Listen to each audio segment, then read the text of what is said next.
욥이 그들을 향해서 쓸모없는 의원이라고 이야기를 하고 재난을 주는 위로자들이라고 말할 정도였습니다. 의사는 의사인데 쓸모가 없다는 뜻이고 오히려 생명에 지장을 준다는 뜻이고, 또 위로자는 위로자인데 재난과 고통만을 주는 위로자들이라고 말할 정도였다는 것입니다. 그러나 역설적으로 그들은 저와 여러분들에게는 도전과 교훈을 안겨줍니다. 그들이 부정적인 롤 모델이 됨으로써 우리가 그들처럼 되어서는 안 된다 하는 것을 경고해 주는 것입니다. 오늘 본문의 말씀은 엘리바스가 욥에게 주는 마지막 말입니다. 세 차례에 걸쳐서 욥과 대화합니다. 4장, 5장, 16장, 그리고 22장, 23장. 근데 신랄하게 욥을 공격했던 엘리바스는 욥과의 마지막 대화에서도 여지없이 욥을 정죄하고 비난하기에 바쁘게 됩니다. 엘리바스가 욥을 정죄하는 말을 살펴봄으로써 우리는 결코 엘리바스와 같은 사람이 되지 않도록 결심하고 결단하는 시간이 되었으면 좋겠습니다. 먼저 엘리바스는 욥이 큰 고난을 겪는 이유가 무엇이라고 주장하고 있습니까? 욥은 자신이 범한 죄악으로 인해서 하나님의 책망과 심판을 받는다라고 그는 주장을 했습니다. 보면 4절, 5절에 있는 말씀이에요. 하나님이 너를 책망하시며 너를 신문하심이 너의 경건함 때문이냐. 내 악이 크지 아니하냐. 내 죄악이 끝이 없느니라. 결국엔 죄 때문에 욥이 고난을 당한다 하는 것이 엘리바스의 정론이었다는 것입니다.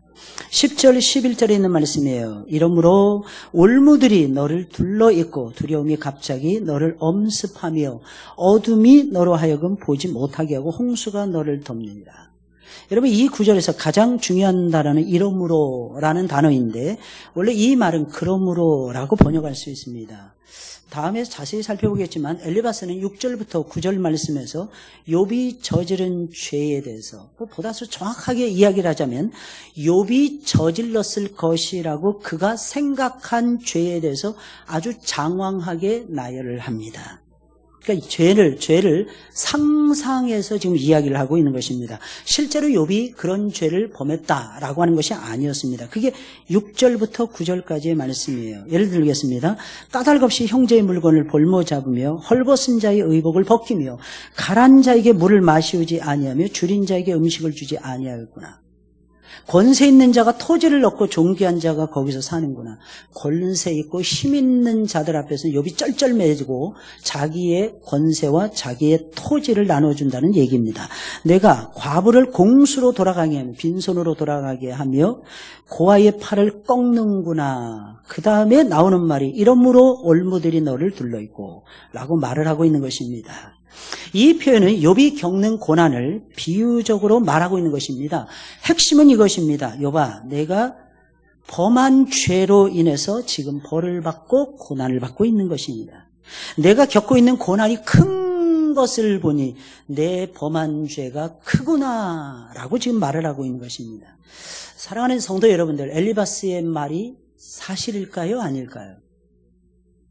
좀 헷갈리지 않습니까? 사실일까요? 아닐까요? 정말 욥이 자신이 범한 죄로 인해서 지금 엄청나게 큰 고난과 고통을 당하고 있는 것입니까? 절대로 그렇지 않습니다. 우리는 1장, 2장을 통해서 이미 욥이 어떤 사람인지 우리 너무 잘 알죠. 욥이 그의 죄 때문에 고난을 겪는 것이 아니다라고 하는 전제는 최소한 저와 여러분들이 깔고 욥기를 읽으셔야 된다는 것입니다. 그런데도 엘리바스는 죄로 인해 형벌을 받아 고난을 받고 있다라고 말을 하면서 욥을 공격하며 정죄하면서 밀어붙이고 있는 것입니다. 엘리바스는 그러면 무엇을 근거로 그렇게 생각하고 말을 했던 것입니까? 엘리바스의 가장 큰 문제점은 무엇일까요?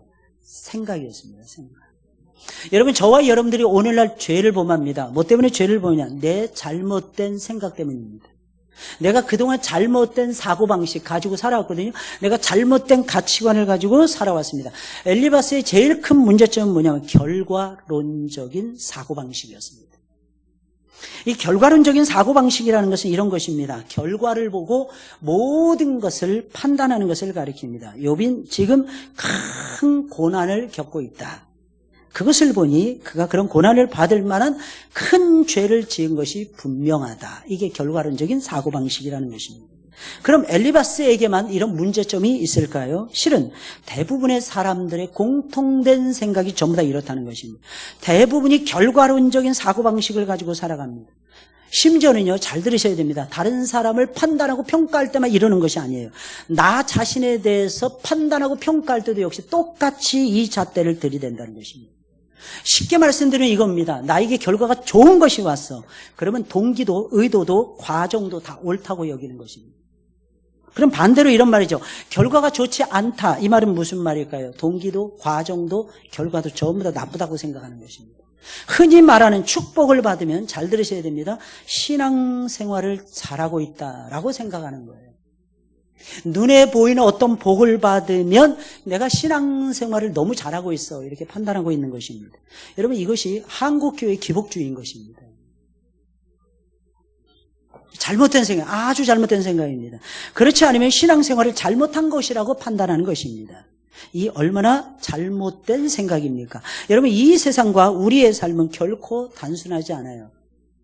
검든지 아니면 하얗든지 이렇게 안 됩니다. 그러면 하얀 사람들은 깨끗하고, 예를 들겠습니다. 우리 찬양대에 이렇게 고귀한 옷을 찬양대복을 입었어요. 성가대복을 입었어요. 그러면 이분들은 거룩하고 저도 가운 입었잖아요. 우리 장로님들이랑 우리 헌금위원 하시는 분들 지휘자님까지는 하얀색입니다.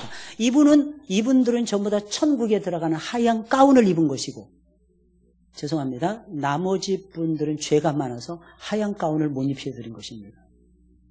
오늘날에 한국교회 수많은 사람들이 그렇게 생각하고 있어요.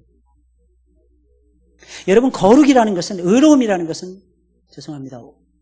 옷에서 나오는 것이 아닙니다. 아까 우리 찬양이 제목이 너무 멋있었어요. 믿음의 축복.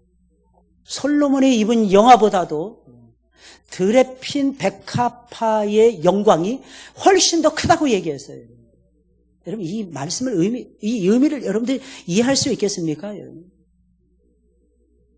말이 됩니까? 솔로몬이 가지고 있었던 영광이 얼마나 대단했는데 수백 년이 지난 다음에도 바벨론이 탐을 내고 메대와 파사의 백성들이 탐을 낼 정도로 어마어마한 창고에 금은보화를 잔뜩 쌓아두고 떵떵거리며 땅땅거리며 살았던 대표적인 이스라엘의 왕이 솔로몬이었어요.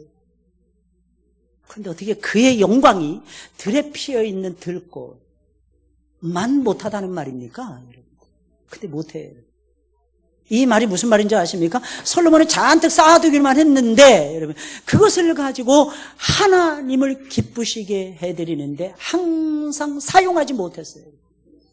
근데 들에 피어있는 백합화는요 항상 하나님을 향해서 헤헤거리면서 항상 하나님을 향해서 예쁜 꽃을 피우면서 하나님을 사랑했다는 것입니다. 이 영광은요 비교할 수 없어요. 선하게 살면 모든 것이 잘된 것입니까? 잘 됩니까, 여러분? 선하게 살지 않으면 모든 것이 안 된다고 말할 수 있습니까? 악을 행해도 건강할 수 있어요. 악을 행해도 좋은 직장 차지할 수 있고 많은 돈을 벌 수 있습니다. 선하게 살아도 지지리도 궁상으로 살아갈 수 있고요. 고난에 고난을 더하면서 살아갈 수 있어요. 누가복음 16장의 거지와 나사로와 부자의 비유 속에 나오는 내용 아니겠습니까? 거지는 아무것도 없었어요. 방 한 칸 없었어요. 근데 그의 이름은 나사로스라고 하는 이름의 뜻은요, 하나님은 나의 도움이시다 이런 뜻이에요. 상상이 되십니까? 하나님이 도와주시는데 어떻게 거지로 삽니까? 하나님이 도와주시는데 어떻게 방 한 칸이 없을 수가 있겠습니까? 뭐 그럴 수도 있죠. 여러분들 속에 50이 넘어가고 60이 넘어가는데 방 한 칸이 내 소유로 없는 분들이 분명히 있을 것입니다. 네, 여러분, 우리는 하나님을 중심으로 내 삶을 바라보고 판단하시고 이해하고 해석하면서 받아들이면서 살아가시고 내 생각, 내 좁은 소견, 세상 사람들의 말, 세상 사람들이 이걸 인정해줘, 세상 사람들이 이걸 귀하대, 그러면 모든 것이 다 되는 양 착각을 해요. 여러분 그렇지 않습니다. 오히려 선하게 살아도 가난해질 수 있어요. 결과를 가지고 사람을 판단하는 것은 잘 들으셔야 됩니다. 대단히 위험한 사고방식입니다. 우리는 이런 것들을 범치 말아야 할 것입니다. 오히려 이런 사고방식을 우리 안에서 추방해버려야 될 것입니다. 그리고 소망 중에 즐거워하셔야 됩니다. 소망을 가지세요. 그 소망은 누가 주시는 거예요? 예수님이 주시는 거예요. 예수님이 나에게 주시는 그 소망 중에 즐거워하셔야 돼요. 남들은 전부 다 안 된다고 말을 합니다. 그런데 내 마음속에는 예수님이 주시는 소망이 있는데 된대요. 그러면 여러분 그 소망을 따라서 움직이셔야 돼요. 절대로 결과를 가지고 판단하시면 안 됩니다. 우리 자신에게나 다른 사람에게 결과만을 가지고 믿음이나 삶의 모습을 판단해 들어가기 시작하면 죄송합니다. 일은 꼬이게 되어 있고요. 잘못된 사고방식 속에서 잘못된 생각이 잘못된 태도를 낳고 잘못된 태도가 잘못된 말과 잘못된 행실을 가져오게 되고요. 결과적으로는 삐뚤어진 인생, 잘못된 삶으로 전락해요. 엘리바스는 욥이 지금까지 어떤 모습으로 살아왔다고 말을 하고 있습니까? 엘리바스의 말입니다. 까닭 없이 형제를 6절부터 9절이죠. 볼모로 잡으며 헐벗은 자의 의복을 벗기며 목마른 자에게 물을 마시게 하지 아니하며 줄인 자에게 음식을 주지 아니하였구나. 권세 있는 자는 토지를 얻고 존귀한 자는 거기서 사는구나. 욥의 그늘 속에서 풍성함을 누리면서 똑똑하고 잘난 것들은 살고 있다, 이런 뜻입니다. 너는 과부를 빈손으로 돌려보내며 공수로 돌려보내며 고아의 팔을 꺾는구나 그랬어요. 사랑하는 성도 여러분들, 욥이 정말 이렇게 살았다면 욥은 아주 나쁜 사람일 것입니다. 우리는 욥이 그렇게 살지 않았다는 것을 너무나도 잘 알고 있습니다. 이유가 무엇입니까? 앞에서 이미 묘사되고 있어요. 사실 놀라운 사실은 이 말을 하고 있는 엘리바스조차도 욥의 그늘 속에서 지금까지 호화호식하면서 살고 있었다. 근데 그걸 몰라요. 사람은요, 짐승하고 달라야 됩니다. 무엇이 다른 거예요? 보온하는 데 다른 거예요. 은혜를 알아야 돼요. 은혜를 아는 사람이 멋있습니다. 은혜를 아는 사람들이 거룩합니다. 하나님의 은혜, 여러분 알고 계십니까? 날 사랑하시는 하나님의 은혜를 알고 계십니까? 나를 향하신 하나님의 거침없는 질주를 알고 계십니까? 그러면 소망 중에 즐거워할 수 있어요. 환난 중에 얼마든지 참아낼 수 있습니다. 오히려 기도에 항상 힘쓸 수가 있어요.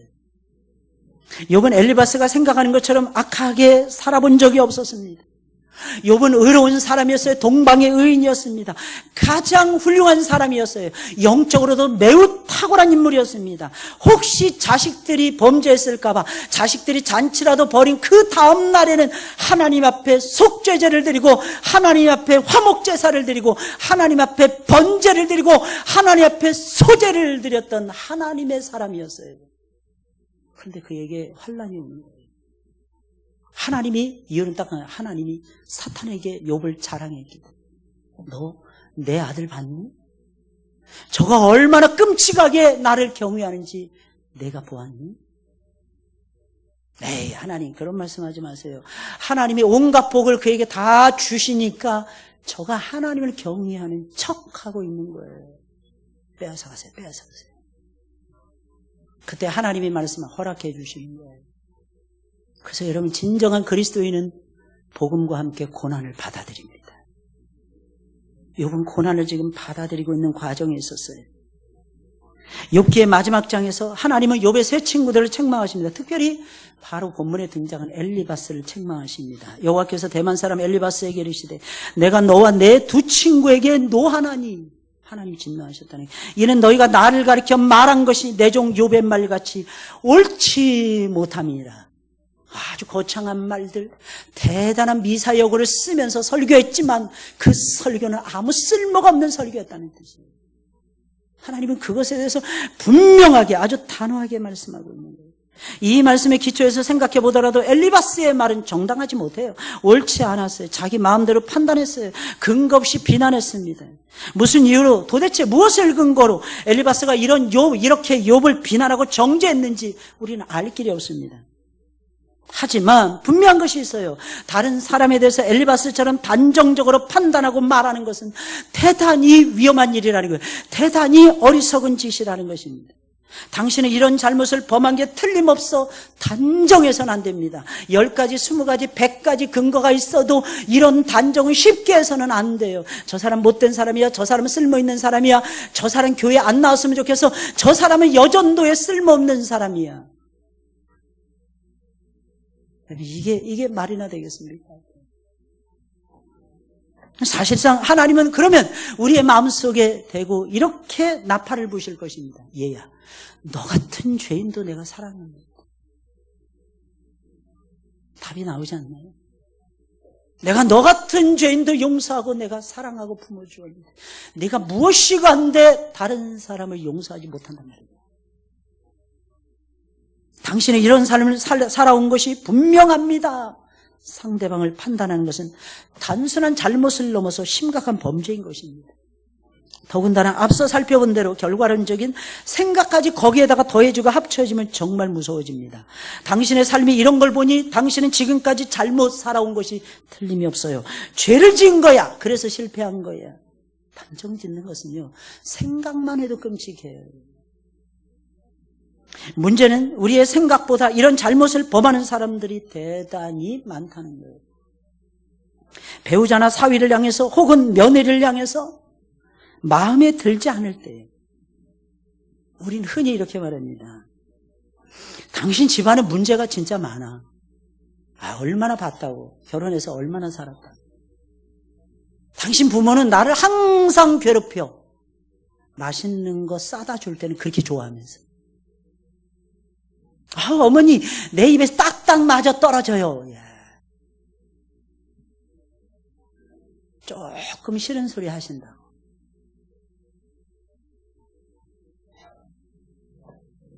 여러분, 이런 것들도 그 한 예인 것입니다. 고난을 겪는 사람을 보면서 저 사람은 무슨 죄가 많아서 저런 어려움을 당하지? 라고 생각하는 것도 역시 마찬가지입니다. 이런 단정적인 말들은 듣는 사람들의 가슴에 못을 박고 소름을 끼치게 만들고 낙심하게 만들고 절망시켜요. 이런 경우가 얼마나 많은지 아십니까? 당신이 무슨 죄를 지어서 세상에 이렇게 고난을 받아?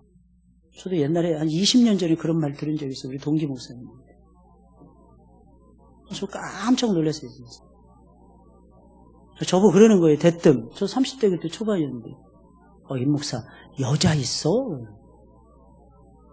아니, 목사님 그게 무슨 말씀이세요? 여자애 있죠. 내 사랑하는 아내와 토끼 같은 내 색대 같은 자식 둘. 눈에 넣어도 아깝지 않죠. 아니, 그런 여자 말고 두 번째, 세 번째 이런 여자들 있어? 목사님 그게 무슨 말씀이세요? 하시는 말씀. 그러지 않으면 어떻게 그렇게 힘든 교회에서 부목사 노릇을 해? 제가 사례도 못 받고 부목사 노릇을 5년째 하고 있으니까.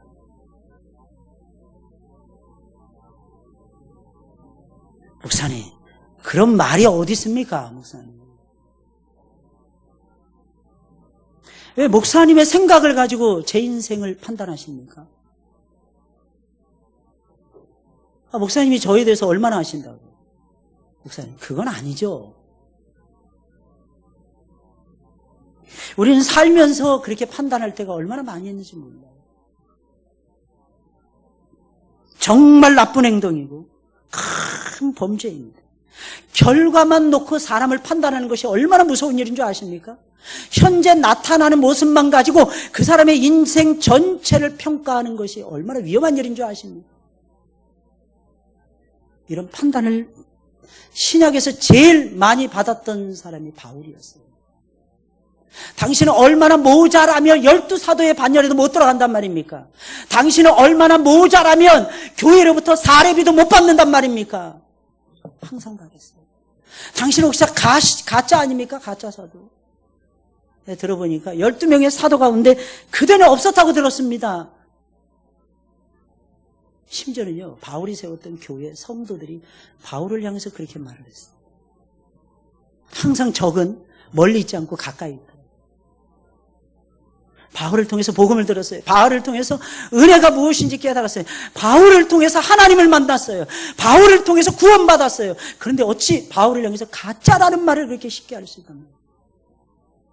근데 그러더라고요, 사람들. 혹 나에게는 이런 모습이 없는지 우리는 타산지석으로 삼으셔야 됩니다. 남의 산의 돌이죠. 남의 산의 돌. 배우셔야 돼요. 나는 과연 어떤 모습으로 살아가는가. 근거 없이 욥을 정죄한 엘리바스는 한 걸음 더 나아갑니다. 욥을 아예 노골적으로 비난하고 저주하고 책망합니다. 어떤 말로 욥을 책망했을까요? 12절부터 20절까지의 말씀이에요. 중간에 딱 자리 잡고 있어요. 첫째는 12절부터 14절까지 말씀이에요. 하나님은 높은 하늘에 계시지 아니하냐. 보라, 우두머리별이 별의 높음이 얼마나 높은가. 그러나 내 말은 하나님이 무엇을 아시며 흑암 중에서 어찌 심판하실 수 있으라. 빽빽한 구름이 그를 가린지 그가 보지 못하시고 둥근 하늘을 거니실 뿐이라 하는구나. 여기서 여러분 아시는, 여러분 이때 당시에도 하늘이 둥글다고 믿었어요. 와, 여러분 이 말씀이 지금으로부터 오해하지 마세요. 4200년 전에 쓰여졌던 책이에요. 여러분 천동설을 믿었잖아요. 그 이후에는. 근데 이 천동설은요, 중세의 암흑기가 낳은 산물이었어요. 여러분들 잘 새겨 들으셔야 됩니다. 욥은 이렇게까지 표현합니다. 하나님이 지구를, 어스를, 이 땅을 공중에 매달았다 그랬어요. 공중에. 욥기의 말씀을 쫙 살펴보면요, 동물학, 식물학은 거의 나오지 않습니다. 자연의 이치, 여러분. 동물이 언제 새끼를 베고, 언제 낳고, 몇 번 1년에 새끼를 베고, 몇 번 낳고, 이런 내용들이 다 들어있어요. 와. 지극히 자연과학적인 책이 성경 말씀이에요. 더 놀라운 사실은 여러분들 지금, 여러분 보세요. 하나님이 둥근 하늘을 거니시는구나. 중세시대는 그렇게 네모 반듯하게 생각했어요. 여러분. 하늘 그냥 평평한 하늘이라고 생각을 했어요. 근데 코페르니쿠스의 갈릴레이의 지동설, 지구는 움직입니다. 끝까지 가게 되면 원점으로 다시 돌아옵니다.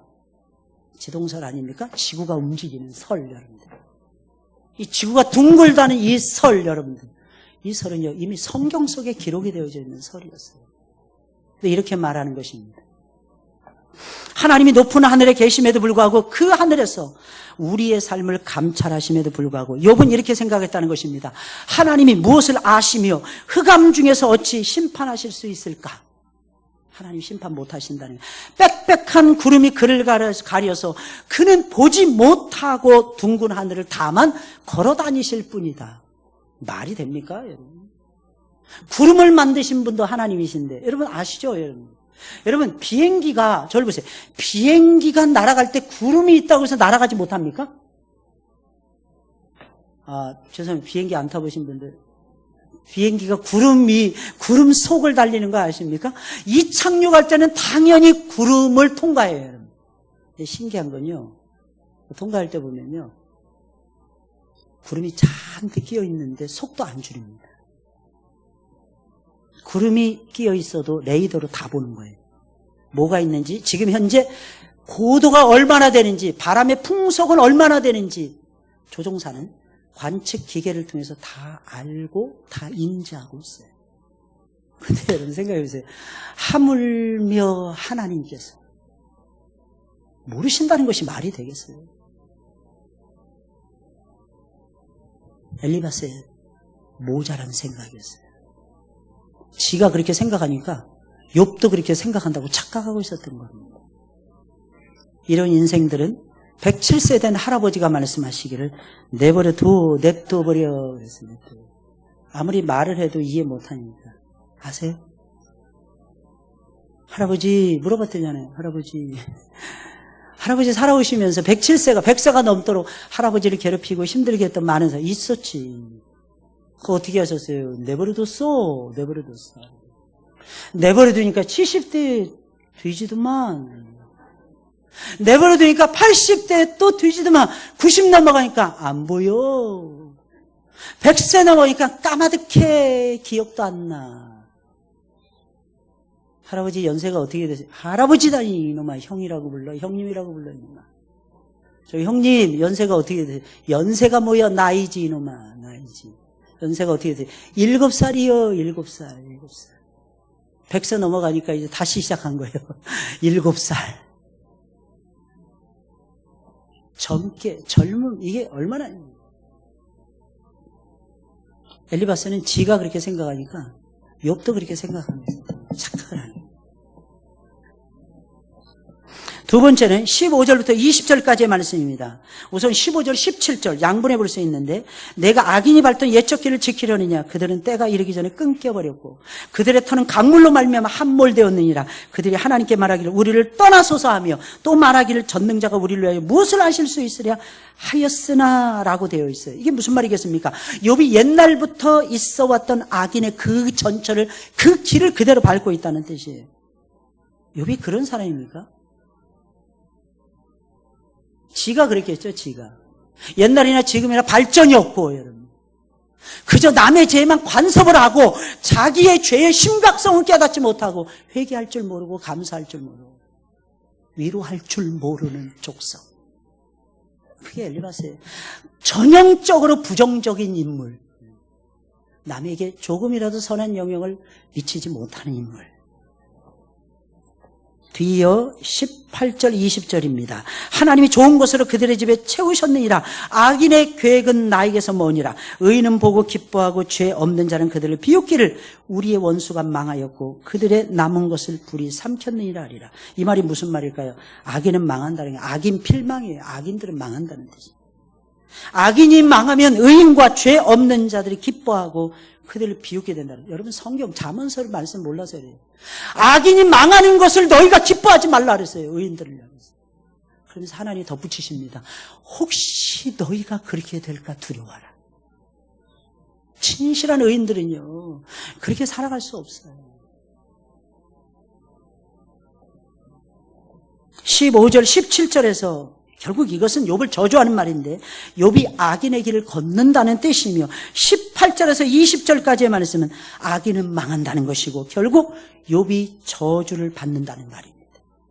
종합 정리하면 이렇습니다. 12절 20절에 있는 말씀은 엘리바스는 욥이 악인처럼 하나님을 두려워하지 않고 악을 행했다고 책망하는 것이며 그 결과로 하나님의 징벌과 징계를 받아서 망한다는 것입니다. 정말 질식할 것 같은 끔찍한 말씀 아닙니까? 하나님은 이대로 되게 하셨을까요? 하나님은 결단코 이대로 되게 안 하십니다. 할렐루야! 이대로 되게 안 하세요. 하나님은 다 보고 다 인식하고 다 명제를 내리고 계시고 다 판단하고 계시고 다 알고 계시고 다 심판하실 것입니다. 욥은 그렇게 안 돼요. 어쩌면 이렇게 다른 사람에 대해서 단정을 지을 수 있는 근거 없이 책망할 수 있는 저주까지 하는지 우리에게는 이런 모습이 없는지 살펴보셔야 됩니다. 나는 다른 사람의 삶에 대해서 혹시 함부로 판단하고 있는지 단정지어 말하고 있지는 않는지 특히 리더가 되면 그렇게 되더라고요. 이 사람은 쓸만해요. 이 사람은 쓸모없어요. 모여서 기도도 안 하고 정말 어떤 사람을 세워야 되는지 고민하지 않고 이 사람은 괜찮은 사람이에요. 판단하기 시작합니다. 죄송합니다. 그러다 보면 하나님의 심판을 면할 수 없어요. 판단은. 누가? 내가. 그 사람이 아니에요. 내가. 엘리바스의 말은 막바지에 이르릅니다. 마지막으로 그는 욥에게 어떻게 하라고 권면합니까? 멋진 권면을 합니다. 엘리바스의 권면은 21절, 22절에 나와 있어요. 우리 다 같이 읽어볼까요? 시작. 너는 하나님과 화목하고 평안하라. 그리하면 복이 내게 임하리라. 청컨대 너는 그 입에서 교훈을 받고 그 말씀을 내 마음에 두라. 23절에 보니까 내가 만일 전능자에게로 돌아가고 또 내 장막에서 불의를 멀리 버리면 다시 흥하리라. 깔려진 게 뭡니까? 깔려진 게 내가 하나님과 화목하지 않다. 말은 굉장히 멋진 말이고 이 말씀은 누구에게나 다 일반적으로 다 적용할 수 있어요. 그런데 기억하셔야 됩니다. 누구에게나 일반적으로 적용할 수 있다고 해서 모든 사람들에게 똑같이 이 말씀을 적용할 수 있는 것은 아닙니다. 예를 들어서 하나님과 화목한 사도 바울에게 이 말씀이 가당치나 하겠습니까? 에이, 목사님 원론적으로 하는 말. 그러면 그를 위해서는 그렇게 기도하지 말아야죠. 오히려 이렇게 기도해야 되지 않을까요? 사도 바울이 고린도에서 인정받게 하소서. 그가 전하는 말씀이 베드로가 인정했던 것처럼 어느 교회 어느 도시를 가든지 인정받게 하사 죽어가는 수많은 영혼들을 살리는 기적이 일어나게 하소서. 그렇게 기도해야 되지 않을까요? 사도 바울을 향해서 모든 성도들의 본이 되게 해달라고. 이미 본이 됐는데 무슨 본이 되게 한단 말이에요. 정말 말도 안 돼. 어불성설이에요. 모든 성도들 앞에서 이미 검소하게 살아가고 있는 사람인데, 목자인데. 참 목자가 되신 분인데 말이 안 되는 거예요. 욥에게 이 말은 어울리지 않습니다. 그래서 아무나 상담해서는 안 되고요. 아무나 멘토한다고 멘토링해서도 안 되고요, 여러분. 사람에 대해서 잘 아는 사람이어야 돼요. 그 사람의 과거, 그 사람의 현재, 그 사람의 속까지도 하나님의 말씀으로 조명해 들어갈 수 있는 사람만이 멘토링을 할 수 있는 거예요. 엘리바스는 욥에게 하나님과 화목하라 평안하라 권면했어요. 그리고 하는 말, 하나님의 교훈을 받으라. 하나님의 말씀을 마음에 두라. 내가 마음에 두라. 내가 마음에 안 두니까 네가 하나님과 화목하지 못하다는 거예요. 이미 욥의 가슴에 심장이 터질 정도로 하나님의 말씀이 가득 채워져 있었어요. 그의 환난은 인내를 낳고 인내는 연단을 낳고 연단은 소망을 이루는 과정에 있었을 뿐이라는 것입니다. 그의 환난은 정죄가 아니었어요. 그의 환난은 징벌이 아니었어요. 착각을 하고 있는 거예요. 그리고 23절 30절에 있는 말씀은 엘리바스가 말한 대로 욥이 하나님과 화목하고 하나님 말씀 마음에 두게 되면 받는 축복에 대한 내용을 쫙쫙쫙쫙 열거해 두고 있습니다. 말도 안 되는 거예요. 그렇지만 욥에게는 그렇게 들리지 않았어요. 아무리 그렇게 하더라도 욥에게는 이 말이 다 전부 다 튕겨져 나갔습니다. 이유가 무엇입니까? 전제가 잘못되어 있어요. 전제가 뭐예요? 욥이 하나님 앞에 범죄했다는 전제로 시작했기 때문입니다. 두 번째, 두 사람과의 관계가 틀어져 있었기 때문입니다. 두 번, 세 번의 논쟁하면서 이미 마음이 다 상해버렸어요. 그런 사람에게 무슨 좋은 말을 들려준단 말입니다. 이런 점들을 종합해 보면 우리 한 가지 교훈은 잊지 말아야 돼요. 오늘 본문의 말씀을 통해서. 아무리 내 생각에는 옳은 말이라 할지라도 상대방의 마음에는 심각한 상처를 줄 수 있다. 욥은 지금 데미지만 계속 받고 있어요. 욥은 위로 하나도 못 받고 있어요. 욥은 계속 쓰러지고 있어요. 욥은 계속 넘어지고 있습니다. 욥은 지금 심각한 과정에 지금 처해 있습니다. 이 교훈은 우리 모두의 마음속에 새겨져야 할 것입니다. 상대방과의 관계가 제대로 이루어지지 않았거나 깨어진 상태에서는 상대방이 잘못되었다는 생각을 가지고 그것을 교정해 줄 목적을 가지고 옳은 말을 퍼부어대는 것은 미련한 짓인 거예요. 미련한 짓. 상대방에게는 그것이 절대로 옳은 말로 들리지 않는데도 말이에요. 바른 말을 해주기 전에 우선 먼저 상대방의 입장, 처지를 고려하시고 이게 그 사람에게 맞는지 상대방과의 나와의 관계를 우선적으로 고민해 보셔야 돼요. 건강한지 괜찮은지 분명히 옳은 말인데 기분 나쁘게 할 수도 있고 심하게는 큰 상처를 주는 잘못을 범할 수도 있어요. 그러면 교훈이 교훈답지 못하게 됩니다. 분명히 엘리바스는 목적을 가지고 찾아왔습니다. 욥을 위로해 주겠다는 목적이었어요. 그럼에도 불구하고 하나도 조금도 위로가 안 됐어요. 시간이 지나갈수록 점점 깊어집니다. 나중에는 하나님이 정리해 버리셨어요. 그리고 오히려 욥에게 새 친구들을 위해서 내가 대신 회개하고 속죄의 제사, 화목의 제사를 드리라고 하나님이 명령하십니다. 그때 욥도 깨달아요. 뭘 깨달아요? 그는 제사장이요 선지자이다. 똑같이 싸워서는 안 되는 사람입니다. 똑같이 논쟁에서는 하나님이 기뻐하지 않으셨다는 것. 아무리 고난 중에 있다 할지라도 자기의 품위, 하나님의 종으로서의 품격은 지켰어야만 했다는 것. 이걸 욥이 나중에 깨닫습니다. 안타깝게도 오늘날 이 시대에도 엘리바스와 같은 부정형의 사람들이 많습니다. 부정적인 말, 반대되는 말을 하면은 자기의 주가가 올라간다고 착각을 하는 것 같아요. 그건 아니에요. 이게 먼저 얘기해야 자기의 생각이 깊고 비판적이면서도 건전하다고 하는 잘못된 착각에 들어가 있어요. 하나님은 하나님의 말씀에 대해서는 예 하는 사람을 기뻐하신다 했어요. 아무거나 글쎄요 하시면 안 됩니다. 부정형이에요. 부정적인 인물입니다. 죄송합니다. 그런 사람들은 열매가 없어요. 긍정형의 사람들에게 열매가 있습니다. 긍정형의 사람. 여러분들에게 그 놀라운 역사가 벌어지기를 주의 이름으로 축원을 드립니다. 뭘 해도 이거는 될 거야. 하나님 앞에 기도하는 거예요. 이거는 반드시 열매가 있을 거야. 믿는 거예요. 예스, 예스, 예스 하면서 따라가요. 이게 아멘이에요. 아멘, 아멘, 아멘 하면서 따라가요. 이런 삶이 여러분들의 삶이 되시기를 주의 이름으로 축원을 드립니다.